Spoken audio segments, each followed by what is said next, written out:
Hello, everyone. Welcome to Feedstuffs 365. I'm Sarah Muirhead. We have with us today agricultural meteorologist Greg Soulje. Welcome, Greg. Great to have you back here live with us for this monthly update. Well, thank you, Sarah. Nice to be with you here on a beautiful day's worth of weather, at least as it applies to the Corn Belt, coming off the multi rounds of heavy flooding rainfall, the severe weather stuff, and all that. So, we'll talk about short term weather. We've got the longer range outlook for the rest of at least astronomical summer, a couple little bullet points, and maybe even a map on early September around here. And of course, the big talk continues to be, and it's not all exclusively about El Nino. There are other factors flowing into the long range forecast, but we'll kind of lay the groundwork going forward here for the rest of the growing planting season around here across the Midwest. Yeah, El Nino's certainly been in the news and how strong it might be, and it's starting to hit, I believe. But you've also been talking about what we're looking at as we get into the growing season from a temperature standpoint and how that might impact the crop ahead. So let's go ahead and put up your slides here and let you take it away, Greg. All righty, we shall. Yeah, we'll kind of lay the groundwork, kind of a quick little, update. This is the way we tend to do things for and on during our weekly updates on Tuesdays and Fridays, most of them, and certainly highlight some of the discussion points we'll take aim at on This Week in Agribusiness. There is the visible satellite picture for today from mid to late morning. You can see weather systems across the plains, down through Dixie, into the Ohio Valley. And you've had some soaking rain, some of those same soaking rains, which are pretty uncommon for this time of the year for the mid latitudes. That's doing its thing across areas of the Northeast of New England, down into the mid-Atlantic region. Boy, they are still in a world of hurt with dryness and drought there, and parts of Florida too. We'll take a look at that drought monitor, kind of show you a little comparison over the past month or so as it applies to the heartland and beyond. In any event, the red lines are the steering currents, the winds up aloft. They kind of at 25,000 feet are really the bulk of the winds, or it's the bulk of the atmosphere. It's not really uniform. You stack up most of the weather, if you will, and air masses, and the lowest 25 to 30,000 feet of the atmosphere. So this is a critical map that we look at. You can see kind of a northwest flow. The lines aren't terribly strong, so the winds are fairly light up aloft, and that's sometimes the way you come up with these drenching rains when these thunderstorms do break out. But a little dip in the jet as it heads through the Ohio Valley. Another system coming across the divide, all that blank weather, if you will, through the western states. The divide on western, that is hot, high pressure, sinking air, capped atmosphere.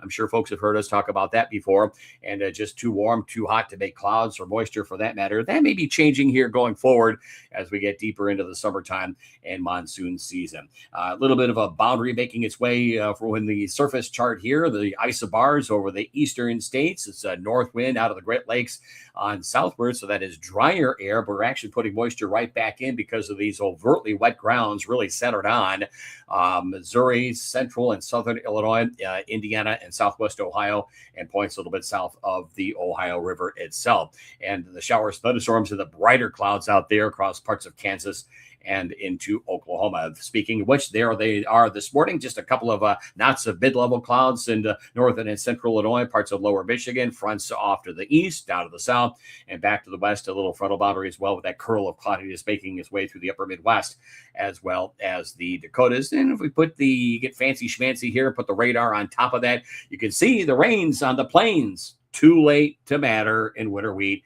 Winter wheat, by the way, it is pedal to the metal because there's not much to harvest out there underway, but some delays because of the showers and thunderstorms and maybe a couple of severe storms out there this afternoon and evening time. You can see the back end of the organized rains into areas from Long Island southward into the mid-Atlantic region and the Carolinas, and actually a couple of showers, thunderstorms, probably responsible for some of those fires that are broken out in the eastern flank of the Everglades and the interior sections of Florida with a somewhat capped atmosphere, kind of unusual for those folks in over the past week to 10 days into the low to mid 90s. That is hot and high for temperature readings in through Florida. Surface chart and put the radar on top of it. You can see most of the action. It's not much to speak of across the plains, kind of a meandering boundary for the mid-Atlantic region with the rains there. It tucks down into the lower Mississippi Valley Delta region, extends back into the Divide country, and some shower activity over the south end, at least the far south end of the Canadian spring wheat areas. think we said that right. And into the Red River Valley of the north, some of those bigger sugar beet areas of the upper Midwest getting some shower and thunderstorm activity there. And otherwise, high pressure, quiet days worth of weather across good part of the Corn Belt, the Great Lakes areas. As mentioned, the showers, thunderstorms across the Dakotas, cool weather. Not a great accumulation of growing degree day units of late, and I'm sure we're a bit behind in that department. Let me tell you, we're going to make up for it in a hurry. And we kind of are doing this process of a change of the weather pattern again incorrectly, at least if you're a corn and soybean stand out there in the back 40. But for now, everything in relatively good shape, except where we have some standing water, some yellowing reported out of my radio pals in central Illinois. And of course, they're doing the cleanup and recovery thing for how many times through the batting order from about Springfield to Effingham, the I-70 corridor, and points out of the east. We'll take a look at kind of a plot of all the severe weather reports this season. Might be tough to pick up, but you'll see kind of a red area through Illinois, another one down through parts of the southern states, in the usual classic tornado alley areas that have seen substantial tornado outbreaks this season. I think Illinois leads the pack across the nation, 147-ish, I'm thinking right now. Roughly a little more than 10% of the tornado outbreaks this season have occurred across Illinois. Anyway, 2/3 of the U.S. corn crop and same with the soybeans are in generally good to excellent condition. There are asterisks to that. But as a whole and across the country, those corn and soybean fields are doing relatively well. Showers, thunderstorms, and some limited drought relief for the plains. Pasture lands, yeah. Forages, yeah. Soil moisture shortages, yeah. Winter wheat, no. Too late to matter in that particular department. You can see the numbers there for some of those rangelands and pasture lands, 73% poor and very poor. Nebraska, 63% in through Colorado. Those are leaders of the pack. And the winter wheat harvest continues on almost at doubling the pace almost of what you would expect at this point in the mid to late June calendar. Again, testimony to dryness, drought, and a pretty abysmal 35 bushel per acre numbers that we're hearing on the combines on the winter wheat harvest as it progresses northward into the plains. Anyway, back through and down through the southern states, the same frontal boundary that beat up on and brought those generous widespread rains over the Midwest again. It's still holding up across the mid-Atlantic region. Some of the heaviest rains, at least earlier on this morning, were in two areas east of Raleigh-Durham, that Triangle Park area, into the Outer Banks of North Carolina, and down through Louisiana and parts of Tennessee and the Mid-South beat up yesterday, despite the June calendar date when you typically move out of the severe weather season in that part of the country. We're right smack dab still in the middle of it because of this El Nino setup. Not all driven by El Nino, but the main mitigating factors to the atmospheric move is El Nino. Topsoil regions, again, with regard to moisture and shortages, etc., continue to play out over some parts of the Delta and the southeastern states. Hot and dry across the west, heavy irrigation demands. Oregon leading the pack with soil moisture shortages at about almost 57%, up from last week's almost 50%. And this time of the year, you try to get into the monsoon season. Dew points, when here in the Midwest, if you got a dew point of 60, you begin to feel the humidity in the air. Same as it applies to the Southwest, except for that's the mechanism that you look for to begin the monsoon season, the rainy season in West Texas, New Mexico, Arizona. But a lot of times the atmosphere is still marginally dry with those low dew points, and you get more cloud buildup and fires and lightning strikes. And so that's how you get the wildfire season going. So that's going to be getting going and making headlines here in the days to come across the West. Rest of this Tuesday afternoon, shower activity for the upper Midwest, a couple of stronger storms noted into the central plains of Kansas, some welcome moisture in the mid-Atlantic region, and at least we're getting some of the rainy season going down through Florida.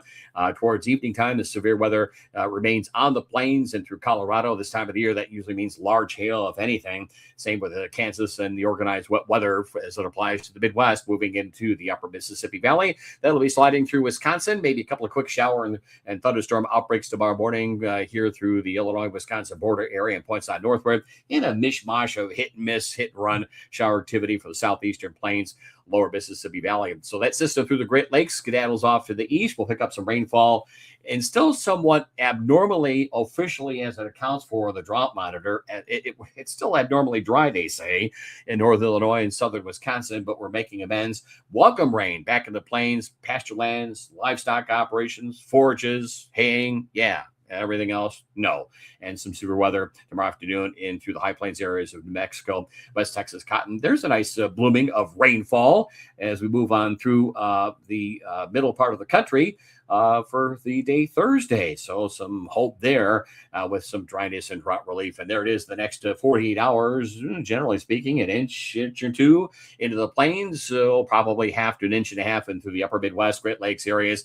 And the moisture path continues on into the mid-Atlantic region down through Florida. There is a look at the fire potential this afternoon, Four Corners area. And it remains and probably ramped up a little more into the Four Corners area for tomorrow afternoon. Severe weather will be most likely. Remember, we were dealing with this stuff last week across the middle part of the country, Illinois, Indiana, Michigan, these moderate and high-risk areas, but at least a moderate risk with large hail, the main story into Colorado, western Kansas, and the Nebraska Panhandle. Severe weather potential, slight risk in through the high plains areas expected for the day tomorrow. And just garden variety stuff over the rest of the plains and into the upper Midwest. Here's this chart, kind of might be a little difficult to see, but the red areas, these are individual plots of either 1/4 inch hail or larger, 55-mile-per-hour winds or higher. Those are those blue areas. The red areas are where we've had actual observed, either radar or observed by observers or co-op observers, tornado outbreaks.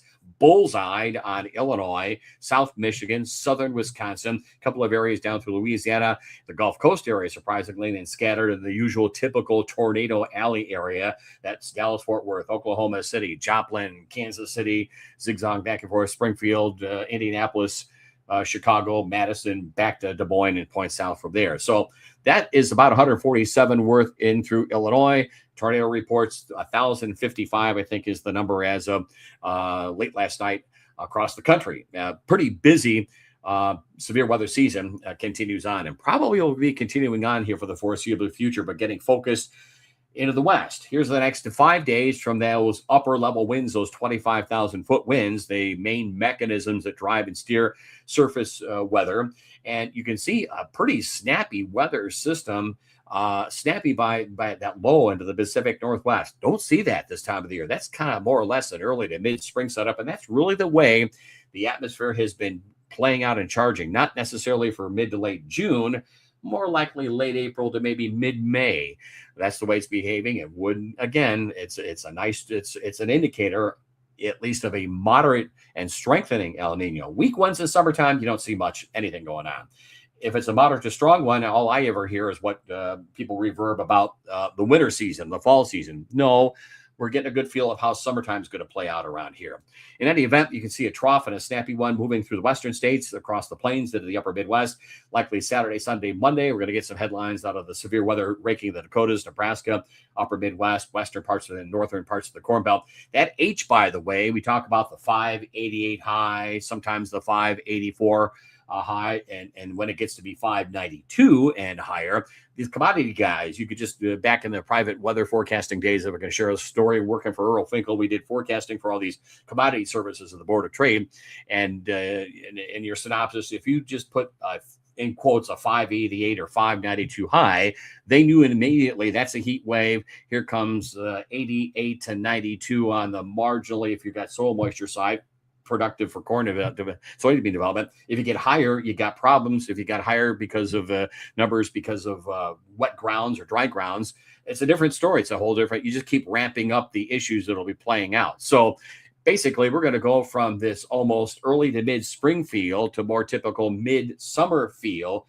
in just a couple of days, from Michigan to Oklahoma, east across a wide area of the Corn Belt. If you're in good shape with soil moisture, even keeled, root development is where it needs to be. And I know there's been remarkable inroads in seed physiology or genealogy or whatever the proper name would be. It escapes me right now. But still, you've got roots that are sitting in water, and all of a sudden you got to go running for water in the subsoil moisture base. Yeah, you're going to be able to do that in the short term. Keep it up. It becomes a problem in these recurring bouts of heat, which I don't think we're going to be dealing with much of the summertime season. But you want hot and humid weather? I love that stuff. It's coming into the Midwest and the Southern Plains late in the weekend, early next week as well. Enough of all that diatribe. Into the next 5 days from the surface chart standpoint, you see a pretty good winder upper. We talk about that when you see the isobars packed together a lot. And this is late June, moving through the middle part of the country, Saturday, Sunday, Monday.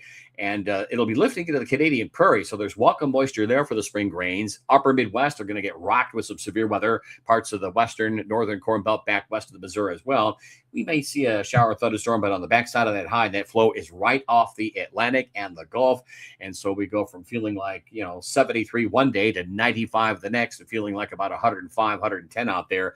That will be a dramatic shift, not to mention the stress on livestock operations. So it's not that West Texas cattle country heat. It is the heat, but we're going to throw in the classic Bermuda high pump of hot and humid weather into the middle part of the country. So looking ahead, talked about the cool weather pattern giving way to warmth. The warmth into the high plains areas, which has been frequently in the 95 to 100 degree range. Some of that 95 degree air is taking aim at the Midwest by early to mid next week. And there's a swing of some 20 or 25 degrees in the other direction. But in the trade-off will be prior to that, and it's getting to be too much of a good thing. And it's probably more severe weather potential too. Eastern Kansas into the Ohio Valley, 1 to 2, some pockets of 2 to 4 inches, keep repeating these same outbreaks. But again, in the shorter range or medium range, we're going to get a little pattern flip. And it seems to be in these El Nino setups when they are strong in summertime, the pattern flips can be pretty quick and pretty dramatic, but you keep going back to what you've basically are going to be locked down into incrementally cooler, late in the season, drier, and maybe some early season cold. And the moisture could be a wide range of have or have nots. And that's kind of the thinking we'll show you here going forward here in the next couple of months to come. So severe weather on the plains and the upper Midwest, as we talked about, and that spring-like storm system will bring temperatures down dramatically. You'll see the pattern shift here in temperatures in just a second. The cool off that is slated here in the next 5 to 7 days. There is the moisture the next 7 days out of eastern Kansas, Oklahoma, the I-70 corridor, either side of it on southward. Once again, story goes, haves versus have-nots. You got wet grounds, you get a wet weather pattern. Dry grounds, awfully tough to resume a wetter weather pattern. I don't think these models are good at the evapotranspiration, if we will. I think that's the proper term of moving moisture from the grounds, plant materials, soils back up into the atmosphere. There's some work to do there, but the only way you're going to accomplish that really is going to have more upper air stations. I don't see that going on anytime soon. There's the hazards over the next 5 to 7 days. You can see the swath of heavy rain in green on the central plains to the Ohio Valley, the hot weather building northward with time into the western Corn Belt, at least by Saturday. Probably it's more likely Monday, Tuesday, Wednesday into my part and Sarah's part of the Corn Belt, and dry weather and some gusty winds and heat as well. Fires are going to be increasing along the divide and points on westward, and even the heat all the way to the Carolinas and down through Florida. Temps this afternoon are generally into this upper 60s and 70s. That's about 8 to 13 or so degrees below average. You can see the heat in the oranges and reds banked up along the divide, panhandle country on westward. By tomorrow, still cool for the time of year, so it applies to the Midwest, almost July around here. The hot weather remains in the high plains and points on westward. Fast forward into Thursday with that wet weather system coming across the plains into the Corn Belt, still cool and even cooler. I guess that's okay for livestock operations, not great for some of these corn and soybean fields as the count on growing degree days has been lagging, I'm sure. The hot weather down through Texas, but fading over the western states. And here is the start of a juxtapositioning of the hot weather cooling in the western states as that trough moves inland. The heat in the high plains area, central and south, begins to loosen and work back to the north. You can see another area of low to mid 90s under the hot ridge, which is going to be what we say retrograding backing up. Yes, weather does back up from this time from northwest to southeast from the upper air perspective to get us into the hot weather across the Corn Belt going forward. And there is the hot weather by Monday, Tuesday next week. Daytime temperatures in the upper 80s to mid 90s over a wide area of the Corn Belt. So you could probably take the lawn chair out, sit back there on the porch and just watch it grow. People tell me they do that anyway, but even more so going forward across the Corn Belt for the short term. Again, the heat here will be of benefit. When we last got together, this was the drought monitor, and we had some work to do south of the Ohio. There were still some dry areas that worsened in northern Illinois and southern Wisconsin, as we had talked about back then, that flashy drought, quick and sudden, and areas back west of the Missouri River, and a little change across much of the Plain States areas. Here is the one from late last week. Again, improvement over the west and southwestern Corn Belt. Still lots of work to do through Nebraska. Some improvement in the southeastern plains down through Texas, pockets of the southeast, and still technically abnormally dry in a small area. Moderate drought still holds on despite roughly quarter to three quarters of an inch of rain. We were on the northern flank of that big rain system over the weekend. We had those rainfall totals over far northern Illinois and areas of southern Wisconsin, although some of the main Chicagoland reporting stations, south of Midway Airport and some of those areas down towards the Kankakee had a couple of inches of rainfall too. So that's the story there. There's a little closer snapshot from back in mid-May as it applied. We actually worsened it, would you believe, from mid-May to mid-June, and all of a sudden went back in the other direction. And this was the story here as of late last week. Again, some work still to do for parts of the upper Midwest and as far south as northern Illinois, but I think we will accomplish that and will have accomplished that coming off previous and forecasted rains. Going out the next 6 to 10 days, this is the usual government issuances stuff. The 6 to 10 day and 8 to 14 tends to be a little bit overdone in one direction or another. But that's just the way their models are. And I don't think anybody really looks at this stuff anyway. They just slap it out there on the internet and that's it. But it's the right idea with the trough in the western part of the country, the ridge over the southeastern part of the country, along those lines, if you will, the likelihood of severe weather in the plains and upper Midwest and a significant cooling for the western states. Don't think there's going to be enough cooler to get any snow even in the higher peaks of the northern Rockies going forward with that system, but it's going to feel like late June and early July for a change from the southern plains and more so into the Corn Belt areas with these kind of temperatures, which we don't have any reason to differ with. Maybe a little overdone on both contexts, both on the cool side or the warm side, but the right idea. When you get those temperatures to compact like that, you tend to come up with a busier weather pattern. And in proximity to the jet stream, well, you lift the air, you can get these warm parcels to race vertically upward, and you're going to get probably these derechos. And I think we've talked about those already. We've had a couple of them so far. In an El Nino setup, normally it is a year that tends to feature more of those banded boat out thunderstorm, high wind generating thunderstorm outbreaks, which will focus in two areas, Montana, parts of the Dakotas, and more so into the upper Midwest. And some of those tend to trickle down in weakening fashion during the late night, early morning hours into the southern Great Lakes region. Fast forward into the next 2 weeks. Again, the general right idea, and it's the right turn of the winds, as we would say, into the northeastern part of the country, because I think that's the way the cool air will return and lock down into the northern and eastern Corn Belt going forward after this hot spell that takes us into the early part of July. Right idea here, generally warm over the eastern half of the country. General right idea that the storms will begin to take on more of a northwest to southeast, upper Midwest, out of the Great Lakes orientation. And we start the return of a hotter scenario that will likely worsen dryness and drought after these recent rains. So we really need the rain because we're going to move back into a typical El Nino strong El Nino setup as summertime with expanding dryness and drought. First to the plains, then the western and southwestern Corn Belt, maybe in the eastern areas. That'll be quite a range of haves versus have-nots going forward in the summertime season. Rain, severe weather, and hardly a drop or 10 drops of rain, just enough to wreck the car wash and the truck wash out there. Here's the rest of summertime, and this is the way we see it going forward for much of July. So we've got heat. It's officially a moderate El Nino right now. Not all of this is driven by El Nino. We take a look at indices in the North Atlantic, what we call the Madden-Julian Index. That takes into account elements that we look at the North Atlantic, the Arctic.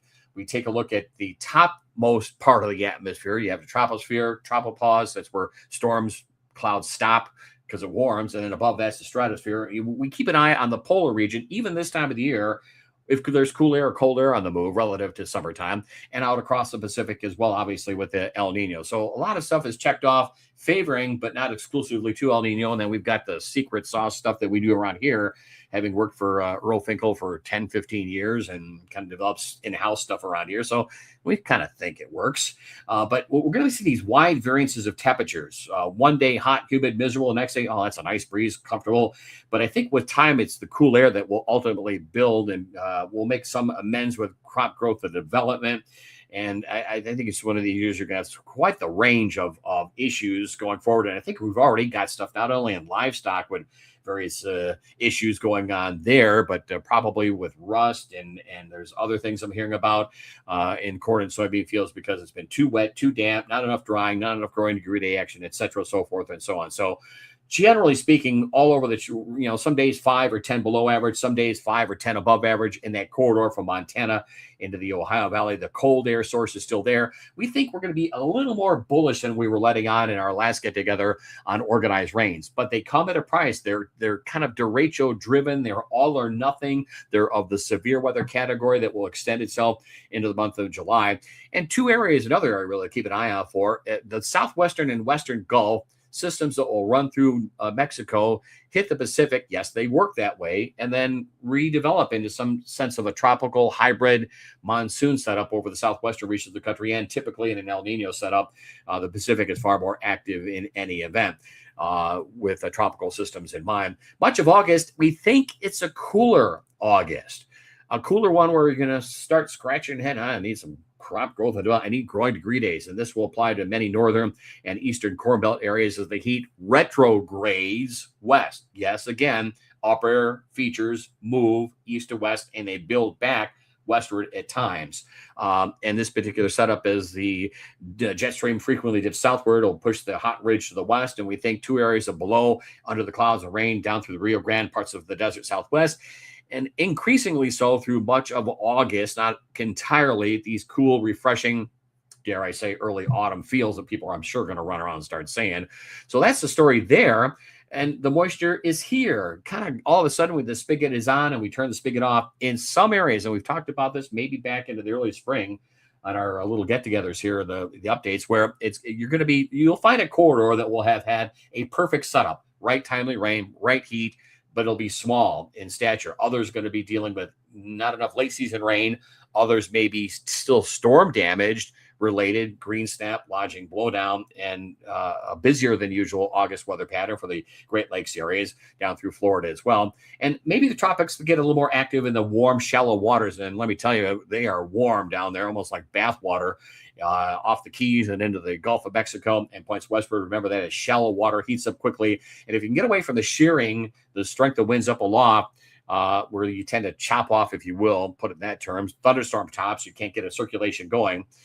So the tropics, we think, remain quiet, but maybe the western Gulf into Old Mexico and into the southwestern parts of the country. The only way this would change or get off cycle or throw the weather guy a curveball would be if you get one of those tropical systems that comes up through the western Gulf, through the Rio Grande, heads up to the Metroplex, and then makes the right turn into the Plains and Corn Belt. I think that's the way the drought year of 1988, I dated myself, broke back in the day. I was back working for Earl Finkel back then. Quick thoughts on September. I think the F word, maybe a little early season frost can't be ruled out. Probably in some areas, the Great Lakes, Eastern Corn Belt, at least a discernible cool snap expected. And that's what we see from a moderate to strong El Nino setup. The heat across the divide and points on westward. And if you wanted an early harvest, if you're going to have a perfect crop, if you can find it this year, by golly, you're going to be able to go at it early on into September with a fairly impressive wet weather pattern down through the southern states to make its presence felt down there. So that's pretty much the thinking around here, Sarah, going forward for the summertime season. A couple of thoughts on September. See, gives folks the reason why they have to do a number of things. A, watch us on This Week in Agribusiness, Pearson myself, radio, yep, the country, and then more importantly, the most important aspects, you and I get together most Tuesdays and Fridays, and we update the general thinking in the shorter and medium range across the country and at large. Exactly. You can find Greg about anywhere, I would say, right? Can't get rid of me. Like the in-laws are a bad cold, like I tell people.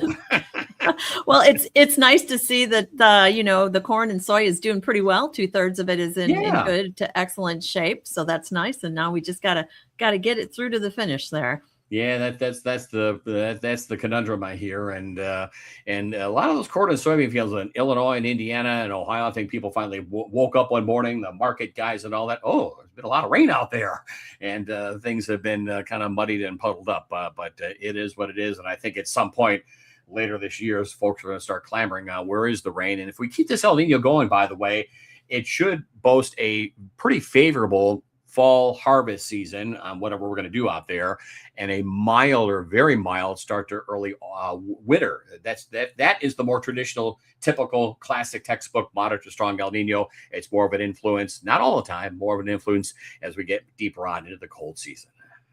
Very good. And of course, we'll be touching back with Greg on Friday to get a quick update of how things look in the short term. So, Greg, thank you so much. And we'll touch base with you on a live stream next month as well, taking a look at the longer term forecast. Appreciate it. Thanks, Greg.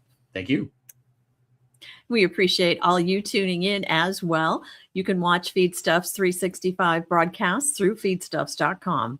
For Feedstuffs, I'm Sarah Muirhead.